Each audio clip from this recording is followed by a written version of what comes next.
Okay, hello everyone សួស្តីអ្នកនរគ្នានៅក្នុងមេរៀននេះដែរខ្ញុំសូមលើកតទៅជាមួយកំហុសវេយ្យាករណ៍សាមញ្ញទាំង7ដែលហៅថា7 common grammar mistakes មកធ្វើការបង្ហាញហើយនឹងធ្វើការបញ្យល់អូខេយើងនឹងចាប់ផ្ដើមនៅពេលឥឡូវហ្នឹងតោះអូខេយើងមើលខ្ញុំមានប្រយោគមួយចំនួនកំហុសទាំងអស់ហ្នឹងតែពិតមានចំនួនតែ7ទេតែខ្ញុំបំបែកចែកជា11ចំណុច11ប្រយោគទេព្រោះមានប្រយោគខ្លះវាតាក់ទងគ្នាអូខេឥឡូវគេតាក់ទងជាមួយនឹងប្រយោគហ្នឹងវាមានកំហុសយើងមើលប្រយោគទី1គេដាក់ថាខ្ញុំសូមប្រយោគពាក្យមួយសិនមុនចូលប្រយោគពាក្យ suggest អញ្ចឹង suggest ហ្នឹងប្រែថាណែនាំស្នើឬក៏ឲ្យយោបល់អូខេពាក្យ suggest ឥឡូវយើងមើលប្រយោគទី1គេថា I suggested him to buy this one អូខេអញ្ចឹងយើងមើលពាក្យប្រយោគហ្នឹង I suggested him to buy this one តើប្រយោគហ្នឹងមានកំហុសអត់តែពិតមានកំហុសហើយតែកំហុសត្រង់ណាអញ្ចឹងណាតែយើងប្រើមិនដើម្បីត្រូវអូខេអញ្ចឹងរាល់ប្រយោគដែលខ្ញុំដាក់នៅទាំងអស់ចំនួន11ប្រយោគហ្នឹងសុទ្ធតែខុសតែសំខាន់ថាយើងរកកំហុសបានអត់យើងមើលប្រយោគទី2 I suggest you to do it អូខេអញ្ចឹងតែឡើយហ្នឹងតើវាខុសឡើយណាដែរប្រយោគទី2ហ្នឹងnumber 3 I suggest you don't be late anymore អញ្ចឹងអូខេតើប្រយោគហ្នឹងមានខុសកន្លែងណាដែរហើយប្រយោគទី4 I'm looking for a 2 bedrooms apartment អូខេចុះប្រយោគទី4វិញ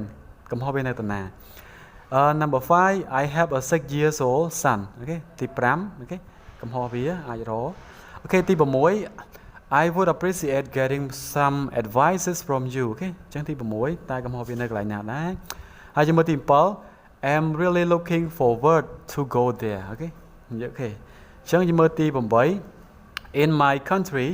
we are used to eat rice for breakfast យើងមើលប្រយោគខុសទី9 I will give it to you when we will see each other អូខេប្រយោគដែលខុសទី10 If you'll go I'll go too អូខេអញ្ចឹងយើងមើលហើយប្រយោគចុងក្រោយ If you would have tried it you would have liked it អូខេអញ្ចឹងយើងមើលប្រយោគទាំង11ហ្នឹងសុទ្ធតែមានកំហុសសំខាន់តើយើងនឹងថាតើវាខុសឡើយណាអត់អូខេអញ្ចឹងអាហ្នឹងតើតទៅជាមួយវេយ្យាករណ៍វាសំខាន់ដែរនៅពេលដែលយើងនិយាយខុសទៅវាអាចមានធ្វើឲ្យមានការយល់ច្រឡំអូខេអូខេឥឡូវយើងនឹងធ្វើការបញ្យល់នៅពេលបន្តិចទៀតនេះអូខេតោះយើងមើលcorrecting mistake ការកែកំហុសតោះយើងចាប់ផ្ដើមពីប្រយោគទី1វិញតោះយើងមើលពាក្យប្រយោគទី1គេថា I suggested him to buy this one អញ្ចឹងពាក្យ suggested him វាជា object ជាមនុស្សគឺគេមិនអាចប្រើជាទេវាមិនត្រឹមត្រូវទេអូខេអញ្ចឹងដើម្បីនិយាយឲ្យត្រឹមត្រូវតោះយើងមើលសិនយើងគេថា three options to correct that យើងមានជំរើស3ឬក៏មធ្យោបាយ3ក្នុងការកែតម្រូវវាយើងមើលទី1យើងអាចនិយាយថា I suggested that he buy the other one យើងប្រើចឹងវិញ I suggested that ជាង suggest យើងប្រើជាមួយ that ហើយប្រធានហើយ verb តែគាត់យើងគាត់កត់សម្គាល់ថាverb យើងមើល verb ពេលនេះយើងប្រើជាមួយ he អត់មាន s ទេហេតុអីខ្ញុំនឹងបញ្យល់នៅក្នុងលំហាត់ទី2ហើយពាក្យ that គឺ optional មានន័យថាដាក់ក៏បានឬមិនដាក់ក៏បានប្រយោគនេះយើងអាចនិយាយថា I suggested he buy the other one អញ្ចឹងមានន័យយើងលុប that ចោលហើយប្រើចឹងក៏បានជំរើសទី3យើងអាចប្រើ gerund គឺ verb ing គឺយើងមិនបាច់ប្រើប្រធានទេយក verb ដាក់ ing verb ing ហ្មងយើងអាចនិយាយថា I suggested buying the other one អញ្ចឹងយើងប្រើចឹងក៏បានដែរអូខេអញ្ចឹងសរុបមកវិញយើងមានមធ្យោបាយ3ហ្នឹងដើម្បីកែប្រែលំហាត់ទី1ឲ្យត្រូវអញ្ចឹងឥឡូវយើងមើល suggest អញ្ចឹងទូទៅបើយើងចង់ប្រើមួយ suggest មួយ ing ក៏បានដែរជាការណែនាំគេធ្វើឲ្យមួយទៅថា I suggested buying ខ្ញុំណែនាំឲ្យទិញអញ្ចឹងណា I suggested going there ខ្ញុំណែនាំឲ្យទៅទីនោះ I suggested doing it ខ្ញុំណែនាំឲ្យធ្វើវាអញ្ចឹងយើងប្រើដោយមិនមានប្រធានហើយដាក់ verb ing យកមកអញ្ចឹងក៏បានដែរអូខេចា៎នេះជាចម្លើយនៃការកែទី1អូខេយើងមើលបន្ទាប់មកទៀតគឺលេខ2 I suggest you to do it តើនឹងកំហុសនៅតាណាអូខេអញ្ចឹងវាស្តៀងគ្នាដែរទេគឺ suggest you តាហ្នឹងជាបញ្ហាអូខេអញ្ចឹងប្រយោគហ្នឹងដើម្បីឲ្យត្រូវគឺយើងអាចនិយាយថា I suggest that you do it ប្រធានឲ្យ verb ហ្មងកុំប្រើ to ជាមួយប្រធានដែលជាមនុស្សអញ្ចឹងយើងមើលពាក្យ suggest នៅក្រោយអញ្ចឹងអូខេអញ្ចឹងយើងអាចនិយាយថា I suggest that you do it ឬក៏យើងនិយាយថា I suggest you do it យើងអាចលុប that ចោល that គឺ optional ដាក់ក៏បានមិនដាក់ក៏បានដែរអូខេឬក៏មួយទៀតប្រសិនបើវាមានជាកម្មបត្តិជាទូទៅគឺ suggest something តើជាវត្ថុមិនដាក់ក្បែរវាបានឧទាហរណ៍ I suggest it to you អាហ្នឹងបានយើងប្រើ to មានន័យថា suggest something to somebody ស្នើណែនាំអ្វីមួយទៅដល់នរណាម្នាក់អញ្ចឹងករណីប្រើ to លោកតាតែ object វាជាកម្មបត្តិជាវត្ថុបានអាចដាក់នៅកន្លែងហ្នឹងបានអូខេយើងបញ្យល់បន្តទៀតទៅជាមួយកម្មបត្តិហ្នឹង giờ mơ cái tha cái mình nói vậy tha I suggest you this one mình là trong này nom nè ở mùi đi với từ rồi gọi là bom mùi đi thế dưỡng cô ta như vậy tha I suggest this one to you cái dương pra rùm một bản đằng mình đã object nơi bắt đầu suggest nữa I suggest this one mà lựa bòi muối I to you ta đòn nè ok chấn to you cái pra chân bây giờ trong pra chỉ mũi to mình ok chấn dương chỉ nằm mà chỉ bác hai chỉ mũi to bắt đầu tiếp tới chỉ mũi đẹp mình đón người ta nhưng nó bây giờ tới chỉ mũi hai đấy mà bật thiên mà nhà thèm I suggest that you fix it soon. Rồi có bây giờ mới tiết I suggest that he fix it soon. Chẳng giờ mơ mình men he fix it thế. Giờ anh em tham rồi có em ở tầm bài kia sắp thế.ដោយសារតែវាជា subjunctive នៅក្នុង subjunctive verb ហ្នឹងគឺគេអត់មានអតីតកាទេ no past tense no s អត់មានអតីតកាហើយអត់មានទម្រង់អត់មាន s ទៀតគឺគេប្រើវាទម្រង់ដើមយើងស្គាល់ពាក្យទម្រង់ដើមទេសួរថាតើទម្រង់ដើមរបស់ to be គឺអីគេបើយើងឆ្លើយថាទម្រង់ដើមរបស់ to be គឺ MSA គឺអត់ត្រូវទេអាហ្នឹងគឺមិនបែរជួប present ហើយទម្រង់ដើមរបស់ to be គឺ be ពាក្យ be មួយម៉ាត់ហ្នឹងអូខេអញ្ចឹងគ្រប់ពាក្យទាំងអស់ណាដែលមិនទាន់បំបែកអាហ្នឹងគេហៅថាទម្រង់ដើមហើយអត់ទេមើលឧទាហរណ៍សិនI suggest that he go there អញ្ចឹងយើងមើល go អត់មាន time es អីទេអញ្ចឹង he go ធម្មតាគេដោយសារតែពាក្យ suggest ហ្នឹងវាទាញអត់អាចប្រើជាមួយបំបែកដោយធម្មតាបានអូខេប្រយោគមួយទៀត I suggest that he be there on time អញ្ចឹងខ្ញុំស្នើឲ្យគាត់ទៅដល់ទីនោះឲ្យទាន់ម៉ោងអញ្ចឹងណាយើងមើលពាក្យប្រើ be យើងអត់ប្រើ MSA ទេអត់ប្រើ he is ទេដោយសារតែកន្លែងហ្នឹងតម្រូវឲ្យយើងប្រើកិរិយាសព្ទតម្រង់ដើមអូខេអញ្ចឹងប្រយ័ត្នឲ្យមែនតើ he be there not he is there អូខេអញ្ចឹងហ្នឹងហើយវាជាកំហុសដែលយើងពេលខ្លះយើងមិននឹកស្មានដល់អូខេយើងមើលប្រយោគទី3 I suggest that he try harder next time យើងមើល try អត់មានបំបាយដែរអូខេអញ្ចឹងគឺប្រើទម្រង់ដើមអូខេអញ្ចឹងអាហ្នឹងហើយជាចំណុចខុសគ្នាខុសគេរវាងពាក្យហ្នឹងដែលយើងត្រូវតែប្រយ័ត្នអូខេវាជាកំហុសសាមញ្ញមែនតើដែលយើងមិនដឹងកំហុសផងពេលខ្លះយើងនិយាយឲ្យតែបានទៅអូខេអូខេឥឡូវយើងចូលចំណុចមួយទៀតទៅតងទី3 I suggest that you don't be late anymore អញ្ចឹងខ្ញុំមើលថាតើប្រយោគហ្នឹងមិនដែរខ្ញុំណែនាំឲ្យអ្នកកុំឲ្យយឺតតទៀតអីចឹងណាអូខេអញ្ចឹងយើងមើលចម្លើយ I suggest you not be late anymore អញ្ចឹងគឺយើងប្រើ not ដាក់បើសិនជាបរិស័ទដាក់ not យកហើយយកគេអាស័ព្ទទម្រង់ដើម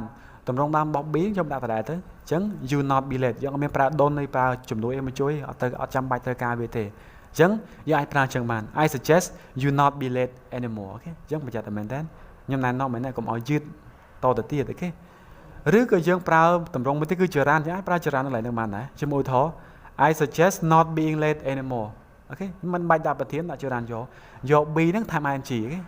តម្រងដើមរបស់ to be គឺ be ហ្នឹងហើយយកវាថា ing ទៅអូខេអញ្ចឹងអាចនិយាយយ៉ាងបានដែរ I suggest not being late anymore អូខេអញ្ចឹងយើងមើល I suggest not trying so far ខ្ញុំណែនាំកុំឲ្យបើកបោលលឿនពេក I suggest not doing that ខ្ញុំណែនាំកុំធ្វើវាអីអញ្ចឹងណាអញ្ចឹងយើងអាចប្រើ ing ដាក់ not ពីមុខវាអញ្ចឹងបានអូខេ verb ing អូខេអញ្ចឹងហ្នឹងតើតងជាមួយចំណុចទី3អូខេយើងប្រយ័ត្នតើតងជាមួយការប្រើជំនួយនៅក្នុង suggest ឬក៏ subjunctive verb ហ្នឹងអូខេប្រយ័ត្នមែនតើពាក្យ suggest ហ្នឹងអូខេឥឡូវយើងមើលលេខ4 I'm looking for a 2 bedrooms apartment តើកំហុសនៅកន្លែងណាប្រយោគហ្នឹងអូខេអញ្ចឹងកំហុសវាគឺនៅកន្លែង s នេះអត់មានប្រើ s ទេព្រោះនាមវានៅខាងក្រោយ apartment ណាអូខេអញ្ចឹងយើងមើលយើងអាចនិយាយថា people say my apartment has 2 bedrooms ថែម s បានផ្ទះល្វែងរបស់ខ្ញុំមានបន្ទប់2អាហ្នឹងនាមវាក្រោយគេអាចប្រើបានហើយយើងអាចនិយាយមក style ទៅថា I have a 2 bedroom apartment កុំប្រើ s គឺត្រូវបើប្រើ s គឺខុសហើយអញ្ចឹងណាយើងអាចនិយាយចេះបានអូខេអញ្ចឹង I have a 2 bedroom apartment កុំប្រើ s កន្លែង bedroom អូខេអាហ្នឹងទៅបញ្យល់តាមត្រូវយើងមើលឧទាហរណ៍ផ្សេងទៀតទៅតងជាមួយ s ហ្នឹងឧទាហរណ៍គេនិយាយថា my car has 4 doors ឡានរបស់ខ្ញុំមានទ្វារ4នៅធំណាអញ្ចឹងបើយើងចង់ប្រើចេះ I have a 4 door car door លេងមាន s ដោយសារតែយើងប្រើ noun car ពីក្រោយទៀតអូខេអញ្ចឹងខ្ញុំមានឡានដែលមានទ្វារ4អញ្ចឹងណាធម្មតាកាលណាប្រើនាម2នាម1ច្បាស់ជាដើរតួជាគុណនាមហើយអញ្ចឹងគុណនាមគឺគុំថាម s អីអូខេអាហ្នឹងគាត់ជា function តួនាទីរបស់វាមុខងាររបស់វាយើងមើលប្រយោគមួយទៀត the meeting lasted 30 minutes អញ្ចឹងកិច្ចប្រជុំហ្នឹងវាមានរយៈពេល30នាទីឬក៏យើងអាចនិយាយថា it was a 30-minute meeting វាគឺជាការប្រជុំដែលមានរយៈពេល30នាទី like minute ហ្នឹងគឺលេងមាន s ហើយដោយសារតែយក meeting មកដាក់ពីក្រោយវាអូខេស្តីគ្នាដែរយើងមានឧទាហរណ៍ផ្សេងទៀត that house cost $1 million អញ្ចឹងផ្ទះនេះមានតម្លៃ$1 លានយើងមើលដុល្លារមាន s ដោយសារវានៅក្រោយគេហើយតែបើយើងប្រើចេះវិញ it's a $1 million house វាជាផ្ទះតែមានតម្លៃ$1 លានគឺលេងមាន s ហើយដុល្លារពេលហ្នឹងអូខេអ ចឹងអាហ្នឹងកាន់ជាឧទាហរណ៍ដើម្បីបញ្ជាក់បន្ថែមអូខេអូខេឥឡូវយើងចូលដល់ទី5 I have a 6 years old son តើកំហុសវានៅកន្លែងណាអូខេស្រដៀងគ្នានឹងទី4មិនដែរគឺ like s អត់មាន s ទេអូខេអញ្ចឹងយើងអាចនិយាយថា I have a 6 year old son គឺអត់មាន s ទេព្រោះវាតែមាននាមពីក្រោយហើយអូខេអូខេអញ្ចឹងវាទៅជាអាចថាដើរតួជាគុណនាមហើយអាហ្នឹងបើជានិយាយចំទៅវាទៅជា compound វាទៅជាគុណនាម clear នៃគុណនាមអូខេ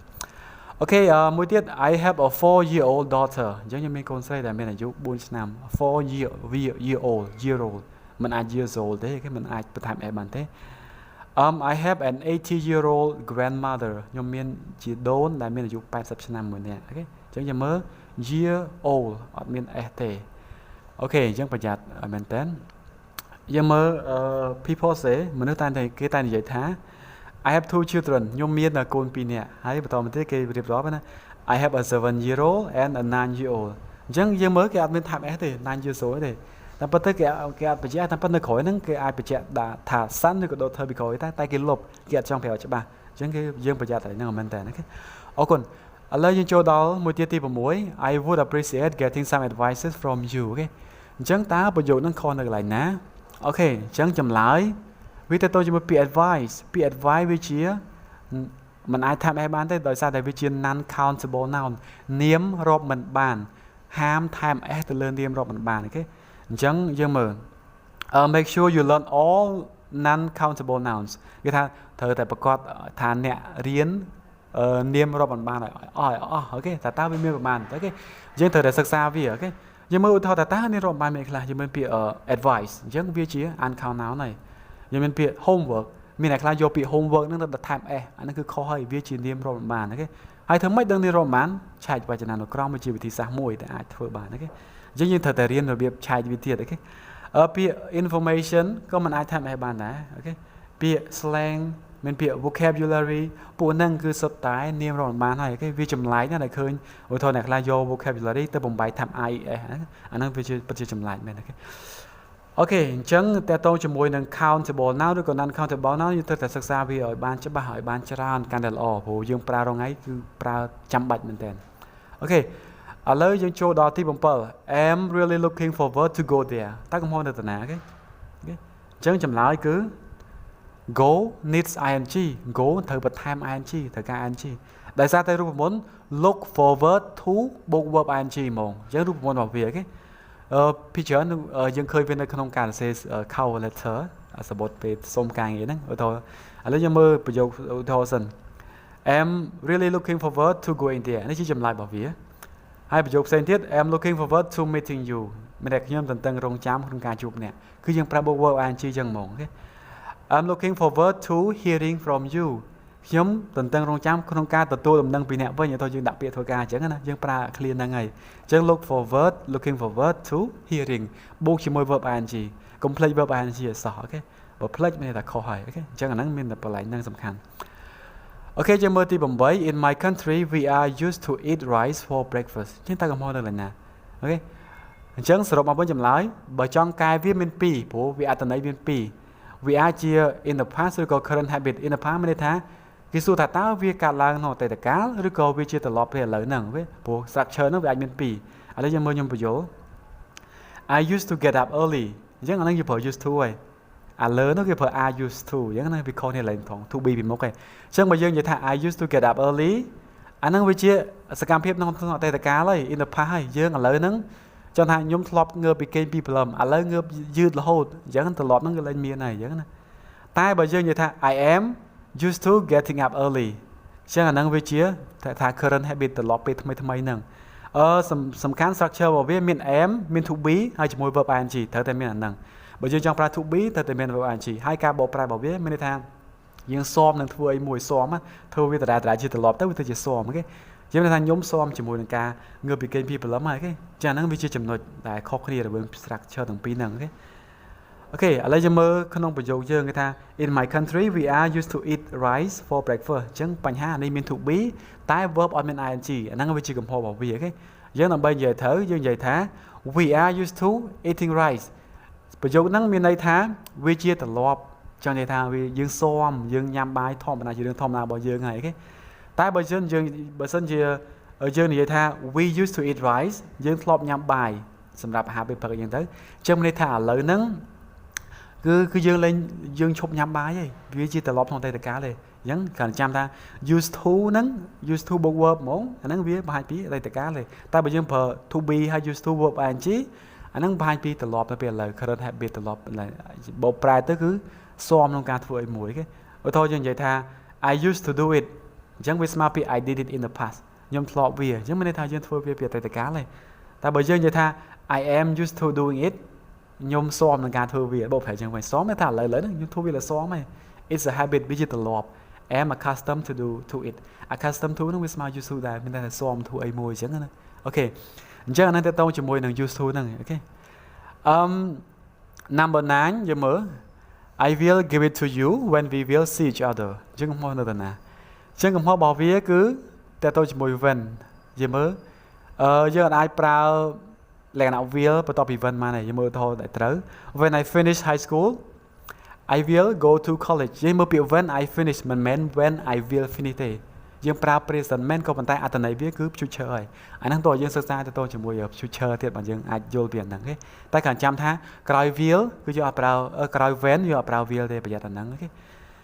អូខេយើងមើលif ហ្នឹងក៏ដូចគ្នាដែរសេរីនឹង when មិនដែរ if you go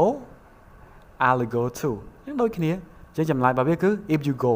I'll go too បើសិនបើអ្នកទៅខ្ញុំនឹងទៅដែរគេចឹងហ្នឹងគឺលក្ខណៈបញ្ចូលលក្ខខណ្ឌហើយអូខេវាចូលទៅក្នុង future បើយើងរៀនការ future យើងដឹងអាហ្នឹងច្បាស់មែនតើអូខេអញ្ចឹងអាហ្នឹងតកតងមួយទី10និងទី9មិញគឺវាតកតងមួយគ្នាវាស្រដៀងគ្នា if I have time I'll call you បើសិនខ្ញុំមានពេលអញ្ចឹងមិនមែន if I will have time ទេអូខេអញ្ចឹងប្រយ័ត្នមែនតើអូខេយើងមើលចុងក្រោយ if you would have tried it you would have liked it ជាហ្នឹងវាជា conditional គេប្រើពាក្យថា past conditional ឬក៏ third conditional ប្រយោគលក្ខខណ្ឌអាហ្នឹងចូលទី3ហើយគេលក្ខខណ្ឌមិនពិតក្នុងអតីតកាលហើយទម្រង់របស់វាគឺបែបនេះគឺអត់ប្រើ would ពីរដងទេគឺគេប្រើជា past perfect វិញ if you had tried it you would have liked it អញ្ចឹងប្រើ past perfect បន្ទាប់ពី if ហ្នឹងគេអត់ប្រើ would បន្ទាប់ពីវាទេតែប្រយោគមួយទៀតគឺ you would have អាហ្នឹងប្រើ would វិញគេអញ្ចឹងគាត់ចាំថាគេប្រើបែបហ្នឹងយើងមើលប្រយោគមួយទៀត if I had studied hard I would have passed the test អញ្ចឹងបើសិនមកខ្ញុំបានប្រឹងប្រែងរៀនខ្ញុំនឹងប្រឡងជាប់ហើយសរុបមកធ្លាក់បាត់អូខេអញ្ចឹងលក្ខខណ្ឌពីអតីតកាលទេវាមិនពិតក្នុងអតីតកាលយើងអត់បានធ្វើវាទេអូខេអញ្ចឹងអាហ្នឹងយើងទៅសិក្សានៅតកតងជាមួយនឹង third conditional ប្រយោគលក្ខខណ្ឌអូខេអញ្ចឹងតកតងជាមួយនឹងប្រយោគមួយទៀតសិន she would have come to your party if you had invited her អញ្ចឹងនាងនឹងបានមកចូលរួមឬក៏មកពិធីជប់លៀងរបស់អ្នកឯងបើសិនបើអ្នកបានបបួលនាងអូខេអញ្ចឹងយើងមើលអាហ្នឹងវាជា third conditional ហើយអូខេសរុបមកវិញយើងមើលតើតើជាមួយ learn grammar ណាខ្ញុំសូមនិយាយបន្តិចការរៀនវិជ្ជាករខ្ញុំដឹងអ្នកនរគ្នានៅពេលដែលនិយាយគឺតែងតែបារម្ភទៅមួយ mistake កំហុសនិយាយខ្លាចខុសតើយើងធ្វើម៉េចដើម្បីបំបត្តិអារម្មណ៍បែបហ្នឹងអញ្ចឹងជាយោបល់របស់ខ្ញុំគឺយើងត្រូវតែ practice in speaking រៀនអ្វីក៏ដោយរៀនថ្ងៃហ្នឹងយើងយកវាទៅវឹកហាត់និយាយឲ្យបានច្រើនយករូបមន្តហ្នឹងទៅវឹកហាត់ឲ្យបានច្រើនយើងនឹងស៊ាំវាហើយកាលណាយើងវឹកហាត់វាលក្ខណៈចូលទៅដល់ខួរក្បាលយើងជ្រៅមែនតើអញ្ចឹងវាជាការចងចាំខ្លាំងអូខេអញ្ចឹងវាធ្វើឲ្យយើងស៊ាំដូច used to មិញធ្វើឲ្យយើងស៊ាំយើងចាំវាទៅយើងលើកក្រោយយើងនិយាយទៅគឺយើង reflect យើងដឹងយកហ្មងអូខេអញ្ចឹងមានតែការ practice និយាយមិនបាច់មានដៃគូទេយើងអាចវឹកហាត់និយាយតែឯងក៏បានដែរអូខេអរគុណច្រើនអញ្ចឹងខ្ញុំមានតែប៉ុណ្្នឹងក្នុងវីដេអូហ្នឹងអូខេ Thank you for your time see you in the next video